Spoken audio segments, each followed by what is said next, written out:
Plenary సమావేశాల్లో తెలంగాణ ముఖ్యమంత్రి రేవంత్ రెడ్డి గారు మాట్లాడినటువంటి తీరు యావత్ భారతదేశంలో ఒక మధ్యస్థిమితం లేనటువంటి వ్యక్తి మాట్లాడినట్టుగా, బాధ్యత రహితంగా మాట్లాడినట్టుగా కనబడుతుంది. ఒకసారి మీరు ఆలోచిస్తే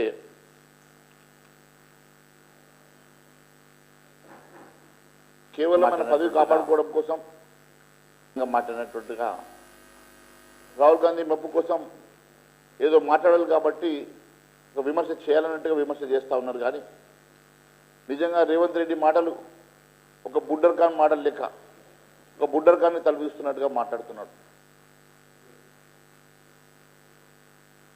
తెలంగాణలో ఆయన పదవి కాపాడుకోవడానికి ఈరోజు ఉన్నటువంటి పరిస్థితిని గమనించి ఏదో ఒక రకంగా తన పదవికి ఉన్నటువంటి గండాన్ని తప్పించుకోవడానికి రాహుల్ గాంధీ పాదాల దగ్గర తెలంగాణ ఆత్మగౌరవాన్ని తాకట్టు పెట్టినటువంటి రేవంత్ రెడ్డి ఈరోజు ఏ మొక్క పెట్టుకొని మాట్లాడుతున్నాడో అడుగుతున్నాం. ఈరోజు ముఖ్యమంత్రి లేకుండా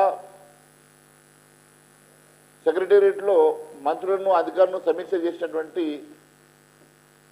రాహుల్ గాంధీ దూతన, ఒక రాజ్యాంగేతర శక్తిగానా ఈరోజు మీనాక్షి నటరాజన్ ఎప్పుడైతే సెక్రటేరియట్లోకి ఎంటర్ అయిందో ఆ రోజే రేవంత్ రెడ్డి ఒక అసమర్థుడిగా, రేవంత్ రెడ్డి ఒక డమ్మీ ముఖ్యమంత్రిగా మిగిలిపోయినట్టుగా స్పష్టమవుతున్నది.